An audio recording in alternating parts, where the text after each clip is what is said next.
We've pushed the deal forward. I've got the customer inside on the pretense, hey, before you take off, I know it's the first place you shop. You told me you're not buying nothing outside, right? Hey, thank you for the test drive, Curtis. Let me get your card. I still got 2 more places I want to look at. I got to push the deal forward, right? Ain't no problem. Tell you what, while you're here, at least let me get you my best price, payment, and interest rate. That way, if you decide to buy it from me or buy from my competitor, you'll know you're getting your best deal. Is that fair enough, Segura? Right? They're going to say yes to this 100% of the time. I'm giving him options and letting him leave with it, giving him information, letting him leave with it that he could use against the next dealer. They're going to say yes to this, okay? Gives me an opportunity to bring them inside and put them on paper, okay? You're going to sit down and get in front of your CRM and start inputting their information, okay? You're going to go all the way till either they let you complete the app or if they stop you, right? And if they're going to stop you, where are they going to stop you at? Huh? Social Security. We get everything in front of that. So, and listen, for you new guys, this is not the rule, okay? This is the exception. This is when I had to push the deal forward and I had to persuade the customer with, before you leave, let me get you this. Then we do this process. But this is not the rule how we do everybody. If they're willing to go through the process, then we run them through the whole process. If I had to push the deal forward, persuade them to come inside by letting them know, before you leave, let me get you this so you got something to compare with, then I have to play this way, okay? But when I start on that CRM, I'm going to get everything out of the way first, and I'm going to leave that social for the last fucking thing. Because they'll give you everything up until that. And then the block comes up. What do you need that for? You're not running credit, are you? Right? I'm going to take one stab at it. Because what did I tell them outside I'm going to do for them? Before you leave, I want to get you my very best price, payment, and interest rate. And they agreed to that. Price, payment, and interest rate require social, right? So I'm just going to remind them of that nicely, okay? Let's say, Roberto, outside, I made you a promise. I'm going to get you my best price, payment, and interest rate. It requires this to do that. And one more stab at it. What's your social? Some will just say, okay, and they'll tell you. And then as soon as they say that first letter, 5, 4, you're like, okay, fuck, we did it. Cool, we're past this, right? Some will stop you again. Well, I don't want to do that just yet. That's okay. Stop. Don't sit there and try to push that. You're done. You took one stab at it, you're done. Not a problem, because you got everything you need to print off now. It's just missing the social, right? Not a problem. Let me print this paperwork I got right here so I can get started. Do me a favor. While I'm gone, take a look at this ABCD credit chart and go back to your ABCD credit chart, okay? Let me know which one best describes your credit, and this will get me close enough to where you can at least make a decision. Is that fair enough? And put them back on task, okay? You got everything you need now except the social. We will handwrite that in later once I get the commitment out of the customer. Make sense? But you're moving the deal forward. You're not sitting them down and coming to the desk going, hey, boss, I got this customer in. He just wants my best price and payment. That doesn't sell cars, guys. You got to go through this process, okay? So you're going to go ahead, Roberto. So what happens is you come back and you go, okay, so you had a chance to look at A, B, C, and D, and then they tell you, yeah, I think it's like maybe like a 580, 590.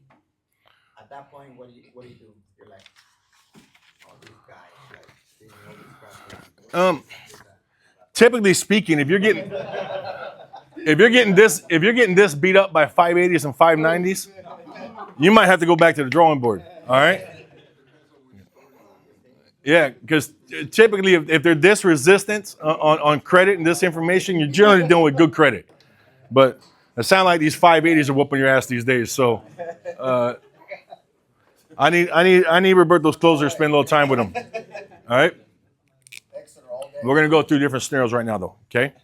So here's how I'm going to work that, guys.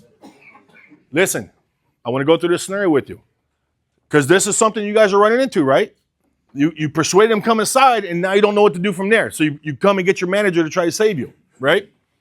You still got to go through this process. Now I got all my paperwork. I'm just missing the social. I'm going to save that, okay? I'm going to start my write-up, okay? When I start this write-up, in order to keep them moving forward, I'm going to use hypothetical scenarios, okay? When you're ready. I'll use when you're ready quite a bit. And again, this is the exception, not the rule, okay? I'll say, Did you have a chance to look over ABCD credit? Yes, Lewis, you're going to role play with me right now, okay? Yes, I did. Which one do you think you best fit? B. B, perfect. B credit, they normally suggest 20% down. In this case, it's roughly about 8,000. Now, of course, you know the more you put down, the lower your payment's going to be. When you're ready, is that what you had in mind? If I try to close them right now and say, can you put 8,000 down? And you go, well, I'm not doing anything right now, right? This is when you're ready, okay? When you're ready, is that what you had in mind? No. No? What were you thinking? I was thinking maybe about half that, 4 grand. 3 to 4 grand? Okay. So typically speaking, with $3,000 to $4,000 down, based on B credit, you're probably going to be somewhere between the neighborhood of about 7 to 850, just depending on rate, term, things like that. Is that kind of what you had in mind? Yeah, a little bit less on the like a little lower on the 700 side, maybe 650 to 7. 650 to 7? Open for, yeah. Okay. So if you're somewhere in that 650 to 7 range is kind of what you had in mind? Okay. Let me ask you this. To help do that, Lewis, it might take a little bit more than that 4,000. It could take closer to that 8 grand down. If it took a little bit more to help get your payment there, what would be the most you'd be willing to put down to help get to your payment?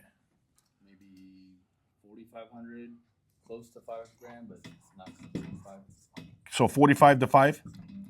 Okay. Now here's an important question, guys. I got to figure out in his mind what's stopping him from moving forward now. Okay? 80% of the time, I found it to be right fucking here. They think they need some time to save up some payment to get to the budget they had in mind. They're doing their own math in their own head. Okay? But I got to go through this process to be able to identify that. Okay? So when you're ready, you're thinking 45 to 5. Now, let me ask you this. Is this money available and good now, or is this when you're ready to move forward? When I'm ready. When you're ready to move forward? Okay, perfect. So 45 to 5. That would typically lower this about 20 bucks. It usually put me about 680 to about 830 roughly, okay? Let me ask you this. If we needed a little bit of help over that 650, what would be your max?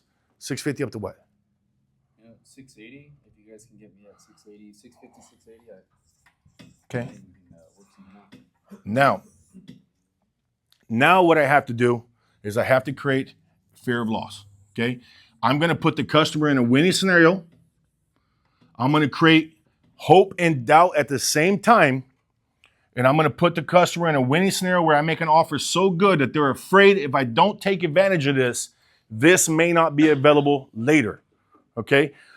And this, a lot of this is in your wording. It's not just in here. That's why I need you guys to come back and watch this video later, okay? So now I'll do my setup. I'll say, let me ask you something here, Lewis.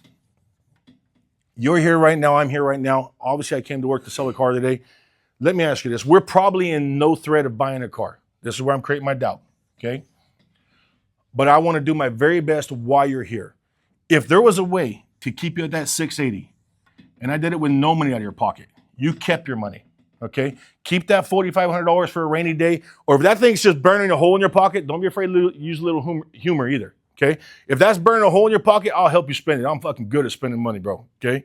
But if there was a way to do this with no money down, keep you at that 680, is there anything that would stop you from moving forward now?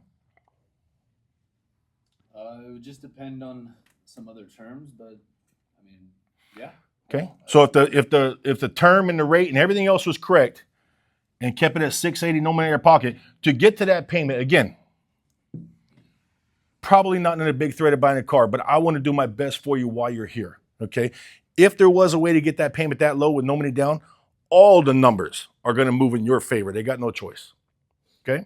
Let me ask you this. If I went and tried that for you, 680, I tell my boss, I don't care how we get there, get him to 680, no money out of his pocket. Would you back me up with that today? I think I would. Yeah. Now I can go for the close. Does that make sense, guys? Because now what I'm creating is I put this customer in a winning position that creates fear of loss. Like, damn, that offer is so good. If I don't take advantage of that, that may not be available later. Does that make sense? Once I get them to commit, so here's what I'm going to tell my boss. I will buy now at offer. And again, you got to create doubt and hope, okay? Let me get your initial right here. Now, keep in mind, Lewis, this is just an offer. It does not mean it's going to work, but I promise you, nobody's going to work harder for you than I will. Is that fair enough? Yeah. And boom, let him get the initial. Cross your fingers, brother. I'm going to go to work, okay? Now, when I leave the booth, what is he thinking? I hope he can get that done, right? I hope he can get that done, right? Now I put him in a situation where he feels he's winning. He's got hope. He's doubtful, but he's got hope. He's hoping I can make it happen. And we create a fear of loss. If you can make that happen, I have to move forward on that. Does that make sense? Guys, I've converted so many of these customers using this same technique right here, okay? This will get you a car deal. Once they commit, once he starts taking mental ownership and now he thinks he's gonna drive this thing home and I leave the booth and he's going, man, I hope this works. He's telling his wife, I hope they can make it work. And she's going, well, you know he's gonna come back higher. Well, as long as they keep us under 7, I'll do that, right? Once this starts happening, now they'll start moving. Now they'll start bumping. Now you're gonna make a car deal. But if I just go take this right to the sales office, hey, they just want my best price and payment. They want to think about it. And David hits you back $3,000 down and $800 a month, and your closer goes in and hands it to him, right? This would normally $3,000 down, $800 a month. How does that look? They're not going to go through any of this with you. They're going to go, that looks good. Yeah, that looks good, huh, honey? Can we get a copy of that? Right? And you're like, well, I mean, $3,000 now, $800 a month. Can we do it now? Well, no, like I said, I'm not doing anything right now. Well, is it the down payment? No, that's good. That's good. Is the monthly payment too high? Nope, that looks good. Just if I can get a copy of that, that looks good right there. Right or not? And you're beating your head against the wall. You're going, what the fuck? If everything looks good, why are we not buying a car? I didn't run them through this process and put them through that emotion and let them feel like they're winning the transaction. We didn't create the fear of loss. We didn't do anything. We did the lazy way. And then that's when you just got this and you can't figure out why. Why is this not moving forward? Has this happened to you yet? Guys, you got to put them through this ringer, okay? When you invite them inside and you push the deal forward, don't be afraid to use hypothetical scenarios, okay? That's what I've done this a million times, okay? Hey, let me ask you this. When you're ready, they would normally like to see 20% down. That would be the suggested down payment, $8,000. Of course, you know the more you put down, the lower your payment's going to be. When you're ready to move forward, is that what you had in mind? As long as I keep saying when you're ready to move forward, they'll keep playing along. I got to get through the process so I can get all the way down here. And then on the second stab, okay, now, Nick, is the 4,500, is that good now or is that going to be available when you're ready to move forward? Okay, this was the holdup. They don't have that down payment right there, right? And even if they say, yes, it's available, I'll still go to the same way. I'll go, hey, let me try something crazy right here, okay? If we got to your payment with no money down, obviously if I take $4,000 away, that normally raise that payment $150, okay? We're probably not in the thread of buying a car, but you're here, I'm here, I want to work for you, I want to try, okay? If we got you down to $680 with no money in your pocket, you keep that $4,500. Do I know if the $4,500 is real? I don't know that. Okay. Well, most people that tell you that they can do $4,500 and they don't have in the bank, will they ever tell you that? No, they're going to take it to the grave. They're embarrassed to tell you I really don't have that money. Okay. If I say, do you have that money right now? Is that money available right now? What answer am I going to get? Yeah, no, it's there. But I don't want to move forward, right? They're not going to tell you the truth a lot of times. So I have to give them a way out where they can save face. Okay. Hey, let me try this. Keep your money in the bank. I'm going to ask them, do you got money? Keep your money in the bank. Save it for a rainy day. Spend it on something else. You got birthdays, Christmases, everything else. If you can't figure out how to spend it, give me a call. I'm hella good at it. And my wife's even better. Okay? But if there was a way to do this with no money out of your pocket, keep you at that 680, what would stop you from moving forward now? Right? Then I get well, let's try it. Make sense? Guys, you're going to have to rewatch the video. You need to practice this. Does this make sense right here? Have you given that customer the pencil before or walk to the desk, ask for help, closer comes out, talk to the customer, you can't get the thing to move forward? They won't go through this process. You have to, the salesperson, you're the only one that they're obligated to.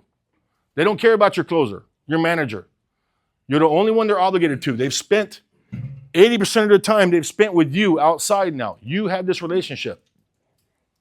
You have to have the courage to go through this hypothetical scenario and figure out what is stopping them from moving forward.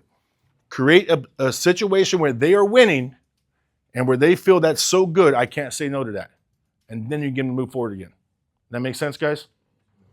All right, you guys ready to rock and roll? Let's go sell some cars, all right?